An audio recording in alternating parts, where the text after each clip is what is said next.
30 जुलाई 2008 Canada में रात के 8:30 बजे एक शहर के अंदर एक बस जो कि रोड के किनारे पर खड़ी हुई थी, तभी वहां पर एक आदमी अपनी गाड़ी लेकर आता है। उस आदमी का नाम क्रिश था। वो अपनी गाड़ी से उतरकर देखने लगता है कि वहां पर जितनी भी सवारी थी उस बस की वो रोड के किनारे पर खड़ी थी। तभी वो उनके पास जाता है और उनसे पूछने की कोशिश करता है कि तुम यहाँ पर क्या कर रहे हो और यहाँ पर ये बस ऐसे क्यों खड़ी है। और वो सारी की सारी सवारी बस की तरफ इशारा किए जा रही थी। जिसके बाद क्रिश उस बस की तरफ जाता है और बस के अंदर वो झांक कर देखता है। तभी वो बस को अंदर से जब उसने देख लिया तभी वो वहां पर चीख पड़ता है। जिसके बाद वो वापस से पीछे हटता है और वहां पर उल्टी गिरना शुरू कर देता है। ऐसा उसने बस में क्या देख लिया था, वो ऐसी क्या चीज थी जो क्रिश ने उस बस के अंदर देख ली थी जिससे वो इतना ज्यादा घबरा गया था। और इस हादसे के बाद उसने अपने इंटरव्यू में भी बताया था कि उस दिन के बाद से उसे नींद भी नहीं आती रात को। तो ऐसा उस बस में क्या था, अगर हमको ये सब चीज जाननी है तो हमें इस केस को पूरी तरह से जानना होगा। तो आइए चलते हैं इस केस पर। नमस्कार दोस्तों, मैं हूं अंकित और आज मैं फिर से हाजिर हूं आप सब लोगों के लिए एक और क्राइम स्टोरी लेकर। अगर आप इस चैनल पर नए हैं तो चैनल को सब्सक्राइब कर ले, वीडियो पसंद आए तो लाइक एंड शेयर जरूर करें। और कहानी पर जाने से पहले अगर आप 18 साल से कम उम्र के हैं तो आप इस स्टोरी को यहीं पर छोड़ सकते हैं, क्योंकि इस स्टोरी में जो कुछ आगे होने वाला है वो सुनकर शायद आपको भी रात को नींद नहीं आएगी। तो चलिए चलते हैं आज के एक और दिल दहला देने वाले एपिसोड पर।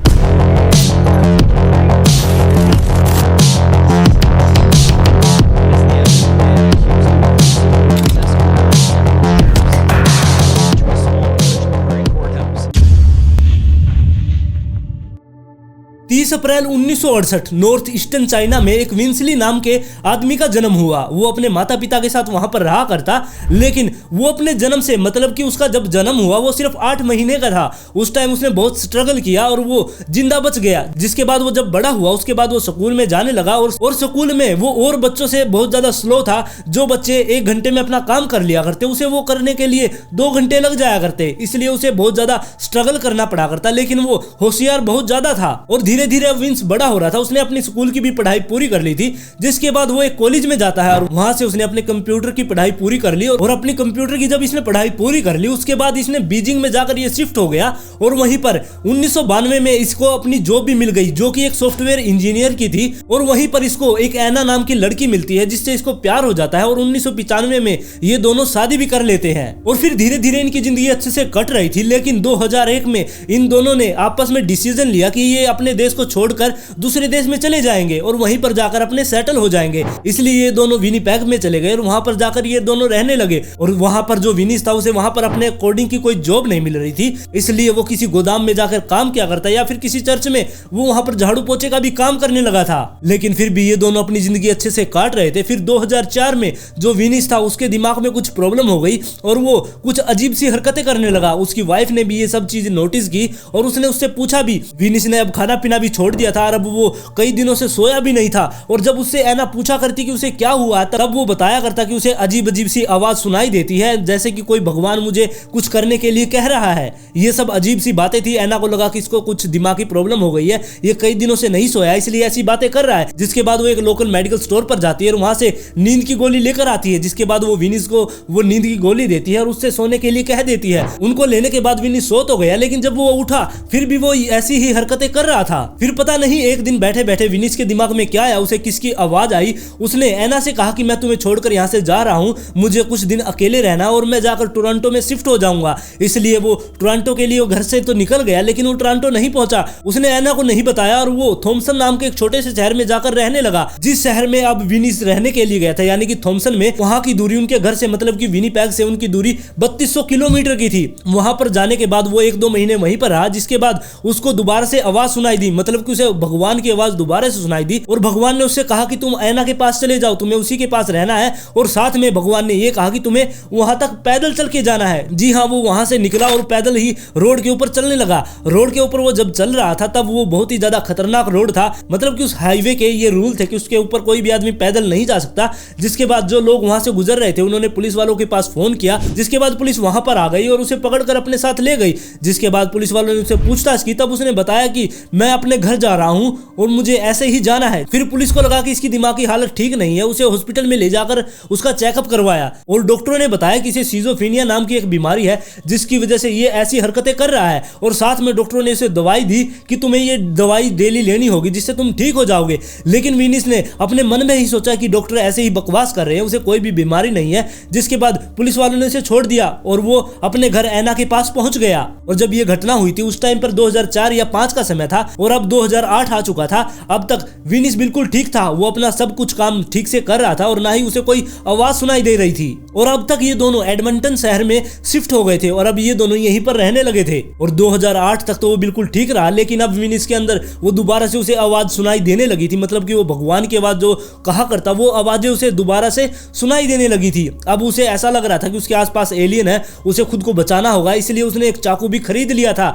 जिसके बाद उसे और भी कुछ अजीब सा लगने लगा और उसने ऐना के लिए एक लेटर लिखा और उसमें लिखा कि मुझे ढूंढने की कोशिश मत करना, मैं कहीं बाहर जा रहा हूं। जिसके बाद वो अपने घर से बाहर निकलता है और एक ग्रे हाउंड बस का टिकट ले लेता है और बस स्टॉप की तरफ चला जाता है। और फिर 29 जुलाई 2008 के दिन विनिस एडमंटन शहर के बस स्टॉप पर जाकर खड़ा हो गया। वो वहां पर ग्रे हाउंड बस का वेट कर रहा था कि बस आएगी और उसके अंदर बैठ जाएगा। जिसके बाद रात को 12 बजे वो बस आती है और वो उस बस के अंदर चढ़ जाता है। और बस को चले हुए अब 18 घंटे हो गए थे। 18 घंटे होने के बाद उसके दिमाग में दोबारा से भगवान ने कहा कि तुम खतरे में हो, तुम्हें इस बस से उतरना होगा, इसलिए जो अगला स्टॉप आएगा तुम वहां पर उतर जाना। और 18 घंटे के बाद जो ग्रे हाउंड बस थी वो एरिक्सन नाम के एक बस स्टॉप पर आकर रुक जाती है। वहां पर वो जल्दी से नीचे उतर जाता है और वहीं पर जाकर वो बस स्टॉप पर बैठ जाता है। वहां पर थोड़ी देर बैठने के बाद विनिस के दिमाग में दोबारा से वो आवाज आई कि उसे दोबारा से उस ग्रे हाउंड बस में बैठ जाना चाहिए, लेकिन वो बस वहां से चली गई थी। अब जो बस आएगी वो अगले 24 घंटे के बाद वहां पर आएगी, इसलिए वो वहीं पर बैठा रहा। वो वेट कर रहा था कि बस कब आएगी। अगर वहां पर कोई नॉर्मल बंदा होता मेरे या आप जैसा तो वो या तो कोई होटल वगैरह ले लेता या फिर ऐसी जगह पर चला जाता जहां पर वो रात को रुक सके। लेकिन जो विनिस था वो वहीं पर रुका रहा। वो वहीं पर बैठकर उस बस स्टॉप पर बैठकर बस एक ही तरफ देखे जा रहा था। ना तो उसने पलक झपकाई और ना ही उसने वहां पर कुछ खाना खाया। बस वो वहां पर बैठा बैठा बस पता नहीं किसे घूर रहा था। और जिसके बाद वो पूरी रात वहीं पर निकाल देता और सुबह होने के बाद उसके दिमाग में दोबारा से आया कि वो अपने सारे सामान को बेच देगा जो उसके पास है। फिर उसने अपना लैपटॉप निकाला और उसके ऊपर स्टिकर लगा दिया कि $600 का ये लैपटॉप बिकाऊ है। जिसके बाद वहां पर एक लड़का आया और उस लड़के ने उससे मजाक करने के लिए उससे कहा कि मेरे पास सिर्फ $60 है, मैं इसे $60 में खरीद सकता हूं। तब उसने $60 में ही उसे वो लैपटॉप दे दिया। जिसके बाद जो सामान उसका बिक गया वो बिक गया, लेकिन जो सामान नहीं बिका उसे वो वहीं पर बैठकर जलाने लगा। अगर उस टाइम पर जो लोग वहां से गुजर रहे थे उस टाइम पर ही पुलिस को फोन कर देते तो शायद जो आगे जाकर ये कांड रचने वाला था वो कांड यहाँ पर नहीं होता। और फिर उसी शाम 6 बजे के आसपास वो ग्रे हाउंड बस दोबारा से वहीं पर आती है। जिसके बाद विनिस उस बस के अंदर चढ़ जाता है और बस में जो फ्रंट सीट थी उसके ऊपर जाकर बैठ जाता है। सब कुछ नॉर्मल चल रहा था। उसके बाद 1 घंटे के बाद जो दूसरा स्टॉपेज आया वहां पर बस रुकती है। खाना खाने के लिए बहुत से लोग नीचे उतरते हैं, वो पानी पीते हैं, खाना खाते हैं, सिगरेट वगैरह पीते हैं। जिसके बाद वो दोबारा से बस के अंदर आते हैं। जो नॉर्मल लोग होते हैं वो अपनी ही सीटों पर जाकर बैठते हैं, लेकिन जो विनिस था वो अपनी सीट से उठता है और पीछे की साइड चला जाता है। पीछे की साइड जब वो चला गया वहां पर एक टीम नाम का लड़का बैठा था, वो उसके साथ में जाकर बैठ जाता है। और जो टीम था वो अपने घर पर जा रहा था, वो अपनी जॉब को पूरी करके अब अपने घर की तरफ जा रहा था, इसलिए वो वहां पर बैठा था। उसने टीम ने जब उसको देखा तो उसने हाय भी कहा, लेकिन जो विनिस था वो उसने कुछ भी जवाब नहीं दिया। जिसके बाद जो टीम था वो वहां पर सो जाता है। और जब टीम सो गया उसके बाद से जो विनिस था उसने वहां पर बहुत अजीब सा व्यवहार करना शुरू कर दिया। उसने सबसे पहले तो सनग्लासेस लगा लिए। उस टाइम पर रात हो चुकी थी, उस टाइम पर कोई जरूरत ही नहीं थी सनग्लासेस की, लेकिन उसने सनग्लासेस लगा लिए और साथ में ही वो आइस टी की एक 2 लीटर की बोतल भी लेकर चल रहा था और साथ में ही एक टिश्यू पेपर भी उसके साथ था। जिसके बाद वो आइस टी को पिया करता तो टिश्यू पेपर को अपनी गर्दन के नीचे यहाँ पर लगा के रख लिया करता। ये सब जो वहां पर लोग बैठे थे उन्होंने बाद में बताया था। और अब टीम सोया हुआ था तब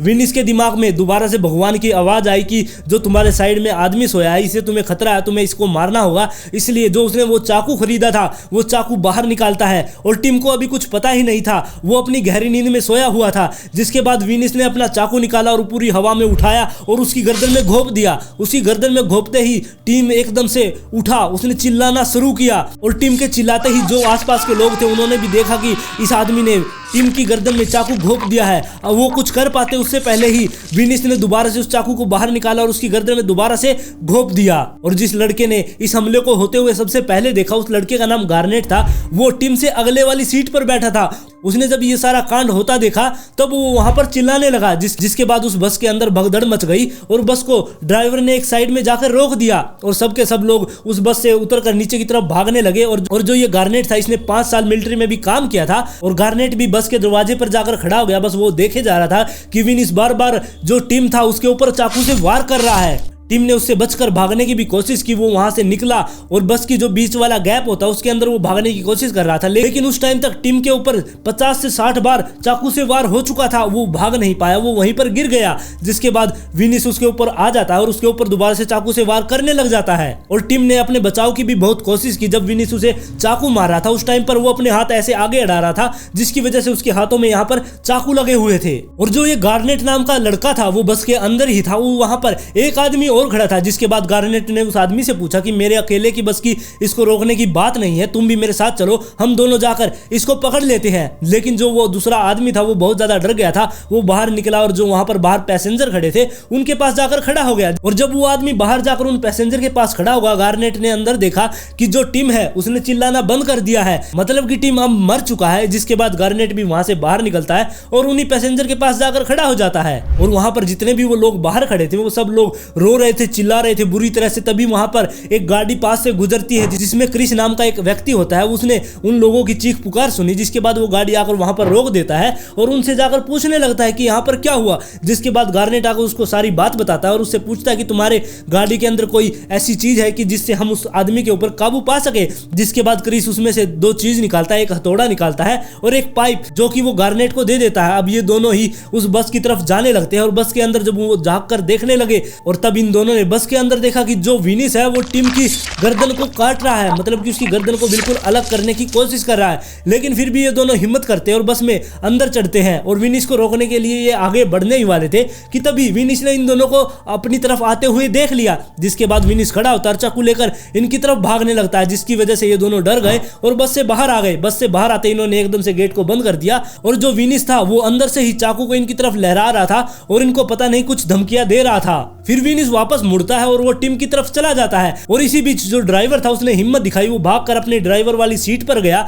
और दरवाजा खोलकर अंदर जाकर उसने बस को पहले तो बंद कर दिया। जिसके बाद उसने जो पैसेंजर का दरवाजा था वो भी बंद कर दिया और जो ड्राइवर साइड वाला दरवाजा था वो भी बंद कर दिया। उसने पूरी बस को लॉक कर दिया था ताकि वो विनिस वहां से भाग ना सके। लेकिन इन सब से विनिस के ऊपर कोई भी फर्क नहीं पड़ रहा था। उसने टीम की गर्दन को बिल्कुल अलग कर दिया था और उसने टीम की गर्दन को पकड़कर उठाया और वो बाहर की साइड उन लोगों को, जो बाहर लोग खड़े थे, उनको उस बस के अंदर से ही उन लोगों को टीम की गर्दन दिखाने लगा कि मैंने इसकी गर्दन को काट दिया है। और बाद में उसने उस गर्दन को बस के अंदर ही फेंक दिया। और इसके बाद वहां पर पुलिस भी पहुंच गई। लेकिन पुलिस आने के बाद यहां पर यह सिलसिला नहीं रुकता, इससे आगे और भी ज्यादा भयानक ये कांड होने वाला था। क्योंकि जो पुलिस वहां पर आई थी उन्होंने वहां पर आकर कुछ भी नहीं किया। वो भी जो लोग वहां पर खड़े होकर देख रहे थे तमाशा, पुलिस वाले भी उन लोगों के साथ वहां पर तमाशा देखने लगे। उनका मानना था कि टीम तो अब मर चुका है, अब हम कुछ कर नहीं सकते जब तक ये अपने आप रुक नहीं जाता। इसलिए पुलिस बाहर खड़ी होकर वो सब कुछ देख रही थी जो अंदर चल रहा था। और जो विनिस था उसके दिमाग में दोबारा से भगवान की आवाज आई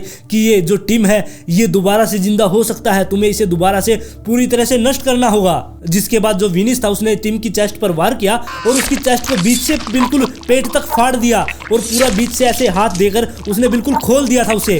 और खोलने के बाद उसने पहले तो उसका हार्ट बाहर निकाला, उसके दिल को उसने बाहर निकाल लिया, उसके फेफड़े भी उसने अपने दोनों हाथों से बाहर निकाले और उसका लीवर भी अपने हाथों से बाहर निकाल लिया। और अपने हाथों से ही उसने उसकी आंतों को खींच खींच के बाहर निकालना शुरू कर दिया। और जब भी वो विनिस टीम के एक एक अंग को बाहर निकाल रहा था, वो सब के सब जब भी वो अंग बाहर निकालता, वो बाहर जो लोग खड़े थे उनको दिखाया करता कि मैंने इसका ये अंग बाहर निकाल लिया है। और लोगों को वो सारे अंग दिखाने के बाद वो बस के अंदर ही उन अंगों को फेंक रहा था और साथ में ही वो अपनी उंगलियों को चाट चाट के साफ कर रहा था। और इसके बाद विनिस ने ये सोचा कि जो टीम्स की गर्दन पड़ी हुई है उसको वो उठाएगा और उसकी गर्दन को बिल्कुल डिस्ट्रॉय कर देगा। उसने उसकी गर्दन को उठाया, उसकी पहले उसने नाक काटी, उसके कान काटे, उसकी जीभ काटी और उसकी आंख भी उसने बाहर निकाल ली। और इसके अलावा जो टीम का हार्ट था वो नीचे पड़ा हुआ था, उसने उस हार्ट को उठाया, उसके दिल को उठाकर उसने चाकू से काटा और उसको सबके सामने दिखाकर वो खाने लगा। और जो वहां पर बाहर पुलिस वाले खड़े थे वो पता नहीं किससे बात कर रहे थे, वो उनको बता रहे थे कि जो ये आदमी है अंदर, ये आदमी के शरीर के अंगों को खा रहा है। Zulu Delta 1 at your leisure. Could you give me a shout? Okay, Badger's at the back of the bus, hacking off pieces and eating it. और जो वहां पर लोग खड़े थे वो सोच रहे थे कि पुलिस यहाँ पर आएगी और विनिस के पास सिर्फ एक चाकू है, वो जाते ही सीधे उसे पकड़ लेंगे। अगर पुलिस वालों को उससे पहले डर लग रहा था तो वो उसके अंदर मतलब कि बस के अंदर वो आंसू गैस के गोले छोड़ सकते थे और उसे पकड़ सकते थे, लेकिन पुलिस वालों ने ऐसा नहीं किया। वो वहां पर खड़े होकर दर्शकों की तरह वो सब कुछ होता हुआ देख रहे थे। अब पुलिस वालों को वहां पर आए हुए पूरे 4 से 5 घंटे हो चुके थे। अब रात के 1:30 बज चुके थे। अब जो विंस था उसने खुद ही डिसाइड कर लिया था कि अब वो बस की खिड़की को तोड़ देगा और वो बाहर निकल कर भाग जाएगा। अब उसने बस की खिड़की को तोड़ा और वो बाहर की तरफ कूदा और भागने की कोशिश करने लगा, लेकिन पुलिस वालों ने उसे पकड़ लिया। और विंस को पकड़ने के बाद पुलिस वालों ने उसकी तलाशी ली, शायद उसके पास कोई गन वगैरह या कोई बम वगैरह भी हो, लेकिन पुलिस वालों को उसकी जेब से सिर्फ टिम की कुछ शरीर के हिस्से ही मिले, जैसे कि उसकी नाक, उसके कान और उसकी जीभ। और इन सब के बाद पुलिस वाले उस बस के अंदर जाते हैं और वहां का नजारा देखकर उनकी उल्टियां गिरने लग जाती है। बस के अंदर इतना बुरा हाल था, जो टिम की बॉडी थी वो बॉडी तो थी ही नहीं, मतलब कि उसकी बॉडी पूरी तरह से डिस्ट्रॉय कर दी थी। उसके शरीर के बहुत छोटे छोटे हिस्से हुए पूरी बस के अंदर बिखरे हुए थे और पूरी बस के अंदर खून ही खून था। जिसके बाद पुलिस वालों ने एक प्लास्टिक बैग मंगाया और उसके अंदर टिम के शरीर के हिस्से को डालना शुरू कर दिया। जिसके बाद पुलिस वालों के हाथ टिम का दिल लगता है और उसका 1/3 हिस्सा गायब था, मतलब कि जो 1/3 हिस्सा था वो विंस ने खा लिया था। और इसके अलावा जो टिम की आंखें थी वो भी विंस ने खा ली थी। और यहाँ से विंस को पकड़ने के बाद पुलिस वाले उसे सीधा ही हॉस्पिटल में लेकर गए, क्योंकि उसके हाथों पर भी काफी चोट लगी हुई थी। वहां पर उसका इलाज किया गया और इलाज करने के बाद उसे एक साइकियाट्रिस्ट के पास भेज दिया गया। और पुलिस वाले उन पैसेंजर को भी, जो वहां पर पैसेंजर खड़े थे, उनको भी अपने साथ लेकर गए। उनको एक होटल में रुकवाया गया, उनको कपड़े भी दिए गए ताकि वो कपड़े बदल सके। जो उनका सामान था वो बस के अंदर ही था, अभी उनको बस के अंदर से वो सामान लेने की इजाजत नहीं थी, जिसकी वजह से उनको नए कपड़े दिए गए। अब उन्होंने कपड़े बदल लिए और कपड़े बदलने के बाद 24 घंटे के बाद उन्हें वहां से जाने की इजाजत दे दी गई। और इसके कुछ टाइम बाद टीम के माता पिता को इसके बारे में बताया गया कि उनके बेटे की ऐसे ऐसे हत्या कर दी गई है, जिसके बाद उसकी माँ का बुरा हाल हो गया था रो रो कर। और दूसरी तरफ जो विंस को साइकियाट्रिस्ट के पास ले जाया गया था, वहां पर उन्होंने बताया कि इसकी दिमागी हालत ठीक नहीं है, ये काफी दिनों से सोया नहीं है। जिसके बाद उसे काफी दिनों तक सुलाया गया और जब वो थोड़ा ठीक सा हो गया तब उससे पूछताछ की गई। और विंस ने वहां पर जो साइकियाट्रिस्ट था उसे बहुत अजीब अजीब सी बातें बताई। और उनमें से एक ये बात थी कि उसने बताया कि वो भगवान का एक गंदा बच्चा है, भगवान ने उसे चुना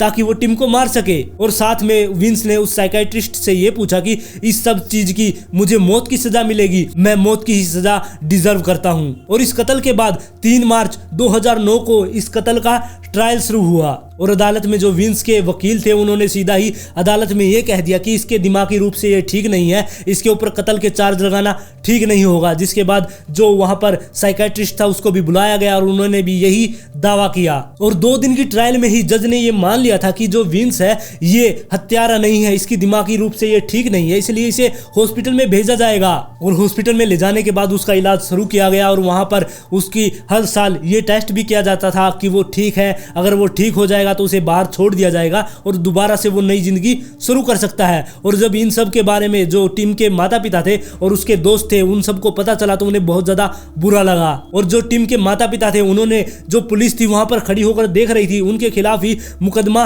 दर्ज करवा दिया था। उनका कहना था कि जो ये पुलिस थी वहां पर खड़ी होकर दर्शकों की तरह सब कुछ होते हुए देख रही थी, उन्होंने मेरे बेटे की यानी कि टीम की बॉडी को विंस के आगे सौंप दिया था। वो कुछ भी उस बॉडी के साथ कर सकता है, अगर ये चाहते तो उसे रोक भी सकते थे, लेकिन इन्होंने ऐसा नहीं किया। और दूसरी तरफ जो पैसेंजर थे, जो उस बस के पैसेंजर थे, वो भी इस हादसे से कभी उभर ही नहीं पाए। और जो वो क्रिस नाम का आदमी आया था गाड़ी लेकर, उस हादसे के बाद उसने भी अपनी ड्राइविंग की जॉब छोड़ दी और वो भीड़ भाड़ के इलाके में जाने से अब डरने लगा है। और बहुत सारे पैसेंजर को तो रात में भयानक भयानक सपने भी आने लगे, जिसकी वजह से वो रात को सो नहीं पा रहे। और जो वो पैसेंजर थे उन्होंने गवर्नमेंट पे, पुलिस के ऊपर, ग्रे हॉन्ट बस के ऊपर, इन सब के ऊपर केस डाल दिया। उनका कहना था कि हमें मजबूर किया गया वहां पर खड़ा होकर वो सब कुछ देखने के लिए, अगर पुलिस चाहती तो ये सब कुछ रोक सकती थी, लेकिन उन्होंने ऐसा कुछ भी नहीं किया। और उन पैसेंजर ने कहा कि इस बस के अंदर कोई तगड़ी सिक्योरिटी होनी चाहिए ताकि किसी पैसेंजर के साथ ऐसा ना हो सके, लेकिन वो केस हार गए, जिसके बाद उन्हें इस चीज का कुछ भी मुआवजा नहीं मिला। और फिर 2016 में विंस ली को हॉस्पिटल से रिहा कर दिया गया, मतलब कि वो बिल्कुल ठीक हो चुका था और उसे आजाद छोड़ दिया गया था। और जब उन पैसेंजर को पता चला कि विंस को छोड़ दिया गया है, तब सब के सब वो लोग डर गए थे। और जो टीम की माँ थी उसे भी ये बहुत ज्यादा अजीब डिसीजन लगा, जिसके बाद वो अदालत में गई और उसने अदालत के सामने ये सब कुछ दोबारा से कहा। लेकिन फिर भी जो विंस था वो अभी भी बाहर घूम रहा है। अब आप लोग ही बताइए, क्या विंस को कोई सजा होनी चाहिए थी या फिर नहीं? आप लोग इसके बारे में अपनी राय मुझे कमेंट सेक्शन में जरूर दें। अगर आप इस चैनल पर नए तो चैनल को सब्सक्राइब कर ले, वीडियो पसंद आए तो लाइक एंड शेयर जरूर करें।